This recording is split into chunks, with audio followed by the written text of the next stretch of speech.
Kasabot ng mga tao ba kung paano sila gikawatan. Istoryahan na to, VP Inday Sara, sa posibilidad nga pagdagan niya sa 2028, ikaw mismo niingon nga Sara is the woman to beat. She is. Tagay ko grason, nga nung she's the woman to beat, man, attorney. Even Lucio interviewed me. Niyon po siyang, she's the woman to beat. Maski di sila ganahan nila. Maski dili mo ganahan niya, kay balo man mo tanan nga, she's the woman to beat. Sa survey lang, dili na sila kasabot nga no maning popularity aning Duterte, mao man ni. Dili sila kasabot manggod sa kanang personal connection ba, nga element sa popularity ni Sara Duterte. Lahi man to sa digong, lahi man to. Sara Duterte is a woman. A lawyer, a mother, a sister. She shows tenderness. Makita mo, she shows vulnerability, which men do not show. Diba? Pero kung babae ka, those are the kanang characteristics that makasimpatiya ka. Hindi ba la? Why labot nga ang mga Mindanao iya, ma-Duterte kaya. Para sa mga Cebuano, mga Bisaya, it's high time nga katsoy nanalo si Digong Yes. na Bisaya na pod, no? At the same time, dili gyud mo tuo mga Duterte supporters. Wala gyud sila na kung sa Ilonggo pa, wala sila nagbuhin. Wala sila nag-minus, nagdugang pa sila. Because wala sila gatuo na nangawat na si Sara Duterte sa confidential fund nga 125 million. Kanya karon, ang kawat karon sa Romualdez and congressmen, ingon sila nga bilyon-bilyon ang kanang mga funds nga. May tang o di pa na final, in-investigate pa na due process na si Romualdez lagi, pero na siya responsibility. Tigit siya kaingon nga wala siya responsibility. I-compare ni mong confidential fund ni Sara 125, makatawa man ka ana ba? Kana pangawat ba na? Compare ni mo tong bilyon-bilyon. Attorney ka ng pangawat kung 1 million, pangawat ra man gihapon. Mao na nga wala ako naingon ko nga ako di ko ana pabor sa impeachment from the start. Ano? Kabalo man ko nga iya ra man to ni Romualdez giritoke niya to kung sa giritoke niya to. Tanawa ningon ng Supreme Court karon, wala due process. Wala gani Justice Committee meeting. Wala gani kita ang kopya si ang Vice President. Patay ka i-impeach si mo Vice President, may si kopya do wala yung kagahatag sa iya ha. Unsa man ni blind date? Diyan mingon pa ni mga congressman nga, oh, she does not have a right to a copy. Unsa man mo diyan mga bugo mo? Inyo i-impeach ang Vice President, wa niyo gitaga ang kopya because of the design. Klaro na gyud nga political lang yung garitoke ba. Ipapirmahan lang, pirmahay lang. That's why in the first place sabi ko, ano ako ututo? Kung ako nakalingkod kong congresswoman, kaya man ko gipalingkod ni Romualdez, kaya manggihapon ko musugutan. Bakit? Uto-uto ba ako? Ano ang ground? Tapos yan, hindi man lang yan dumaan sa committee. Daog lagi sa Supreme Court. Yung muna ningon sila nga, DDS daw ko, kay anti-impeachment ko. Ang mga bugo, manikayo. You cannot separate the shaft from the brain. Mga tao ni mga bugo. They keep forgetting that I'm a lawyer. I was a professor of law. My father was a judge. Yes. My sister was a judge. Dili ko mag-desisyon o hatag og opinion, nawa na ako nigi. May basihan. Kag-istudyohan yun ako. Diba? Remember, I was COA commissioner. Yes. So, niyon ko, unsa may betrayal of public trust ng 125 million. Kay wrong ang pagka-liquidate. Kay diingon ang COA nga inana. Auditable man na. Kanang ilang mga extraordinary expense diya.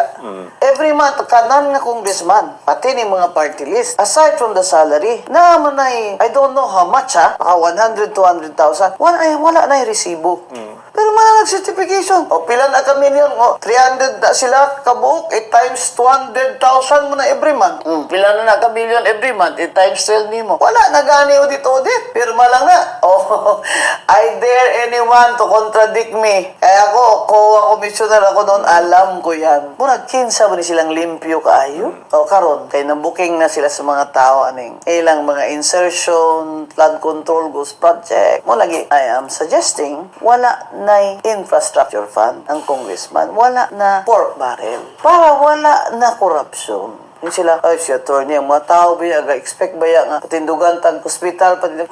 That should be in the budget of DOH. Yun ang mga medical, that should be in the budget of DOH. Let them do that. Let them have their own standards and unsay pag-requirements para maka-avail ka, ana. Hindi yung, buhagi kas congressman, kaya rekomendar pag yun ka, kung guarantee letter dito sa DOH, kaning DOH, magulat ng pila maning allocation sa congressman, pila allocation sa senador. Ang mga tao, maluoy ka. Buslot ang kurason sa bata. Kaya sa Philippine Heart Center, magulat. Kaya dili man yun makasugod ang heart surgery kung walay 50,000 nga guarantee letter. No, that is what is happening to us. The politicians control the funds even after napasar ng budget, which is unconstitutional. Pasar nilang budget, after that, wala na sila ilabot, anak. Pero ang sistema sa Pilipinas, hasta karon, muagi pag yun sa congressman, kanang inyong mga guarantee letter sa hospital. That's unconstitutional. Kasi post-legislation na yan eh. After legislation, after making the law na yan eh. Bawal na sila makialam. Dapat yung after na, yung paggawa lang ng batas at budget, sila dyan. Pero after that, wala na sila ilabot dapat. Pero hilabot, yapon sila. Kaya gusto nila yapon makontrol ang votes. You see? Why it's really a cycle. Kanang sistema ba nga, kung kinahanlan nga mag-reform yun, walay pork barrel, walay mga rekomendasyon sa mga medical. Kay anyway, andyan naman ang DOH. Bawat region may allocation naman yan. Tapos i-improve ang mga hospital sa regions para di na kaya mawari pa mga tao para pa heart surgery ang mga bata ang buslot ng kurason. Wala na pork barrel, wala na kawat. Posible na siya, attorney, sa karon nga. Posible. Ako, I challenge BBM. Zero flood control fund sa karon na year, di ba? Zero pork barrel. Pati infrastructure. Nga namang congressman na may share sa infrastructure. Nga naman. Kaya ng district, inana. Okay. Kung mag-allocate, ana, is it according to a plan?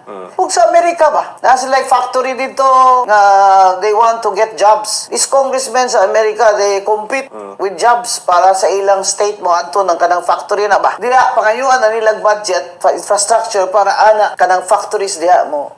Moadto sa ila. Dito, tingnan mo naman, puro multipurpose hall. Di naman naka-multipurpose hall. Kung ipa-extend niyo ng inyong mga hospital diya para sa mga bata, labos multipurpose hall. It's a wrong idea nga. Ang mga mayor, tagaan-tag multipurpose hall. Tagaan-tag mga unsa ni atong mga konsehal diya ang atong mga supporters, butang tag multipurpose hall. Bawat multipurpose hall may kickback yan. Pero balik sa tagay, VP Sara. Na ako'y nabasa nga, nag-survey nga if si Mayor Vico Soto mudagan or pwede nga makadagan for pagka-presidente sa 2028 election. Di siya makadagan, underage siya. Mo gani, kung pwede gani daw siya makadagan attorney, siya daw ang number one nga pwedeng makalaban ni VP Inday Sara. Sa imuha attorney, kintahay nga qualified si Mayor Vico Soto in terms sa iyahang age. You think nga naay posibilidad nga si VP Inday Sara pwede mapildi ni Mayor Vico? Number one, di siya pwede kay kulang siya 1 month. Pero kung ibutang ta na nga qualified siya, kana ba klase nga politiko nga kanang bata mo'y makapil din ni Sara? Yan ba ang makakatalo sa isang Sara Duterte? Layo naman nun. Maski unsa inyong, maski anong ihambal nyo da kung sa Ilonggo pa. Kung mga siponon ka mo, hindi ka mo sarang sining lima sa nga atong trabaho sa nga atong gobyerno. Kay siponon pa ka mo, kung mga tigulang pa. Kamo okay si Biko, okay, he ran Pasig very well. Pero for president, siyado naman yatang leapfrog yan. Yan na ba ang best na maipili? Bakit hindi na lang yung tiyo niya, si Tito Soto? Di ba? Bakit hindi si Ping Lacson? Itong problems natin ngayon, hindi pwede ito mahuyang ka ba? Tumutangay, okay man to siya. But bright bagyo na siya, pero okay kayo ng iyang panghimanwa. Pero murag di siya kayo kuan. Ug naay crisis, ug naay gira. Katras bataan nga si Vico Soto will make the right decisions when we go to war. May example ba? Does he know macroeconomics? Does he understand trade? Does he nag-mayor sad ko, no? 6 years. Another degree in economics. Lawyer pa yun ko. Kahit ganyan ang qualities ng kandidato, hindi yan makatalo kay Sara Duterte. Kasi yung karakter ba, ang titingnan ng ako kung mamimili yung mga tigulang, ang mga tigulang ba, magpilian ng kung kinsa ilang botohon, tanaw ginaslas karakter. Importante gid sa presidente ta, o mga senador ta, character. Can we rely on this person when there's a crisis? It's not easy to be president. Tanawa si Bongbong. Ningon silang adik siya. Unsay na itabo. Mura mag-adik ba? Wa man, igbugtaw. Karoon naman, 3 years. Tanawa. Because he was not trained to lead. Ferdinand Marcos Jr. lang siya. But he was not trained to lead. He did not even finish college. Even his own father, Ferdinand Marcos, had worried sa iyang capacity niya, iyang future. You don't just become president because you are good, you are a good mayor. Paso ningon silang, that's the Digong Duterte model, kanang you're mayor of Nana. Yeah. And remember, Digong was already very old. Nag-mayor na siya several times sa Davao niya. Abogado siya. Dati siyang piskal. Iba yung kakayahan ni Digong sa mayor nga 40 anyos. Ayun siya. Oy, attorney, si Barack Obama biya 45 na biya to. Matay ka doon. Harvard Law School man ka to si Barack Obama. Unya, asawa pa yun. Harvard pa yun. Unya, wadi lang na Harvard. Matay chair sa editor sa Harvard Law Review. Unya, dugay na kayo na train sa ilang political party ka ng Democrats. Di ba? Kasi doon sa kanila, grabe ang kailangan promote ka sa party mo eh. Di ba? Dito wala eh. Wala naman talagang party decision dito eh. Popularity, personal, politics, yun ang batayan nila ba? So what makes a good candidate? Doon sa UK, sa Amerika, di ba? Party yun nag-apilian ang ilang, di ba? May convention na.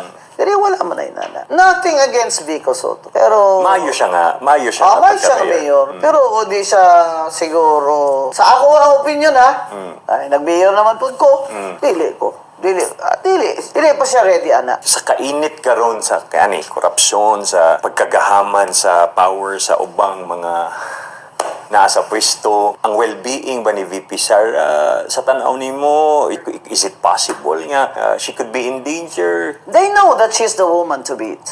Tanan na lang nila nga scheming. Karon nag-fail na ini ilang pagkuha sa kwarta sa ato ang budget para ipang-buying nila. No-booking na. So, they will need a candidate na kandidato ni BBM nga daghan kayong financial contributions from the industrialists. Right now, you have to accept na itong mga negosyante na ito, malalaking industrialist sa Pilipinas, mga bilyonaryo ni, they are now with BBM. Kay Presidente siya. You know, it matters to them, their taxes, their lease sa government, logging, mining. Oh, lalo na yung mining. Kasi Romualdez, may mga minahan yan eh.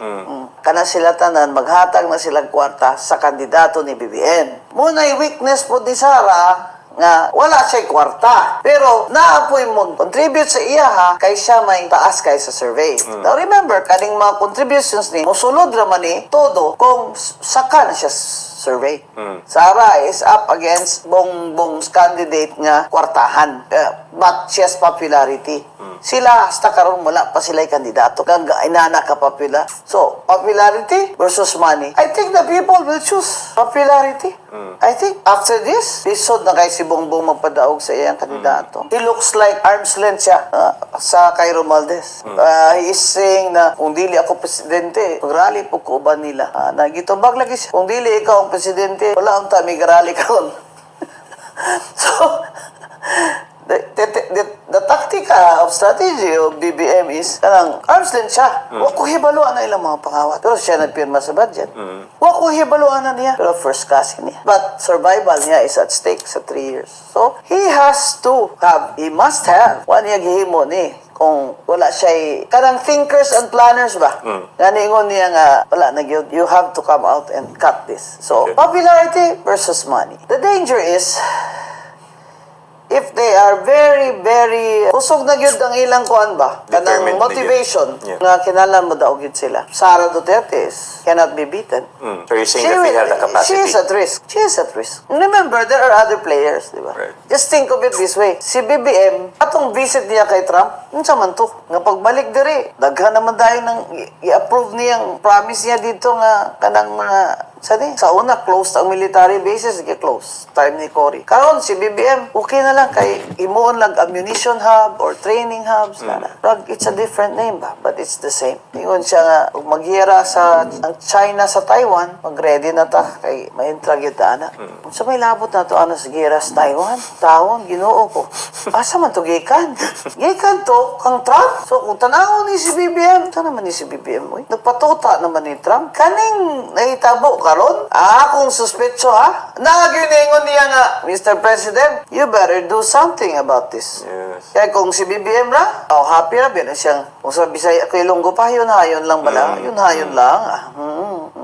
Why change anything? But the strategy of his first cousin, who was his lieutenant, failed. So now he has to think of something else. But who is his candidate? When Chis Escudero, I thought siya ang kandidato ni BBM. O dili man di ay. Ikontrahanay man si BBM o si Romualdez o si Chis Escudero. Karon mas samot na yun. Ang pagkakontra. I don't think it's going to be Chis. They say, si Rimulya. Katong manghod. Di LG. Kasi ginapromote perme, ginapromote. Oh, he has Cavite. Pero Jaime Marcos is still there with Sara. So, Ilocos Norte. Chavit Singson just declared Ilocos Sur. Parinyas na lang nabilin. We'll have all of Ilocos. Batangas, Laguna, Cebu, number 1. It's a Duterte country. Batangas, Laguna, Negros Occidental is the 4th, which was Lenny's country. You know, Lenny won there. Di ba? Yeah. Titingnan niyo yung voters' behavior and geography, 40% of the votes na as Mindanao. Unsahon man na. Kaya mga Muslim diya, they feel connected to the Dutertes. Maski dili Muslim.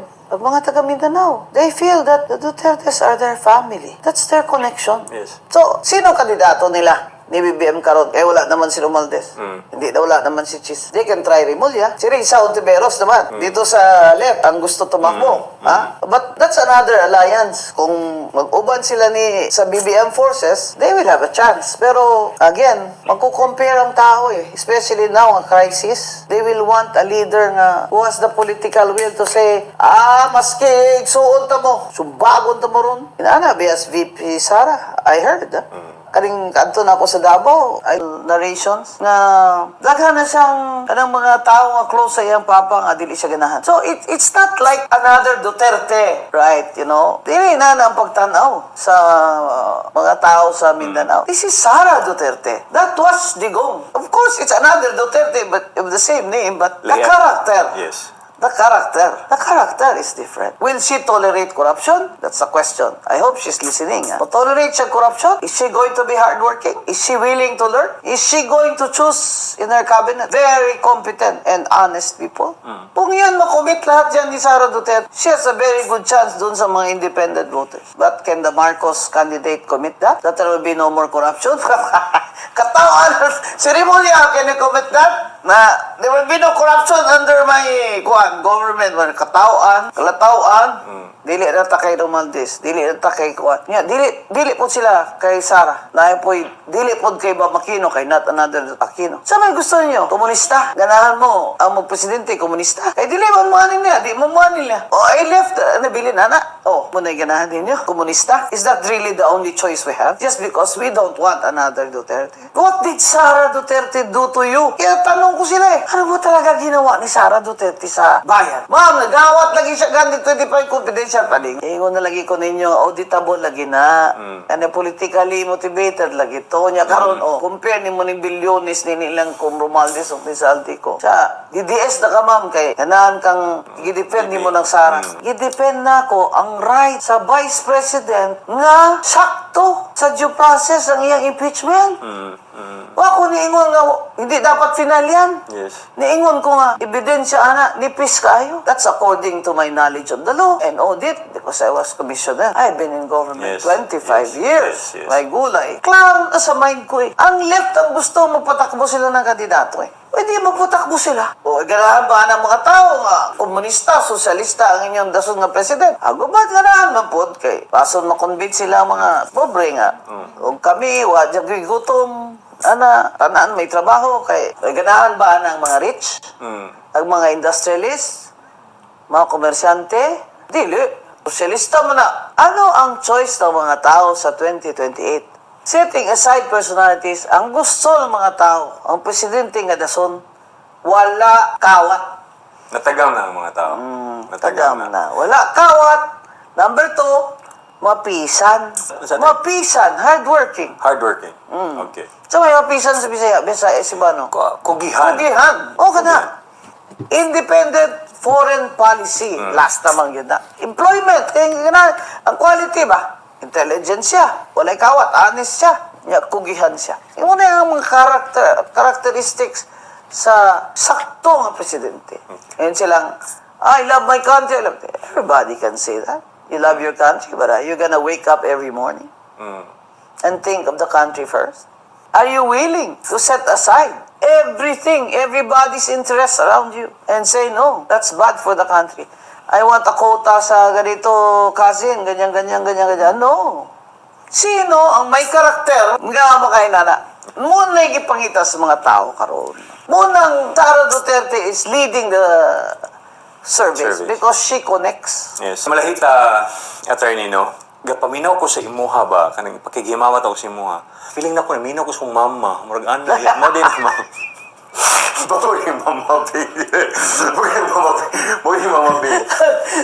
Baka naminaw sa sermon. No? Pero ang disclaimer lang si Angkol, lagi, ingnan na gud nako daan si attorney ko. Attorney, di gyud ko hawd og mga politika, di gyud ko hawd ng mga wa gyud ko ihanasan na ako. Usa gyud ko ka ordinaryong citizen, ang mga pangutana lang yun ni Angkol kay attorney. Base ra pud ni sa usa ka ordinaryo nga tawo nga gusto ra gyud pud makasabot ba sa dagan sa toang nasod, dagan sa toang gobyerno, dagan sa kaning mga issues nga ato ang ginaatubang karon.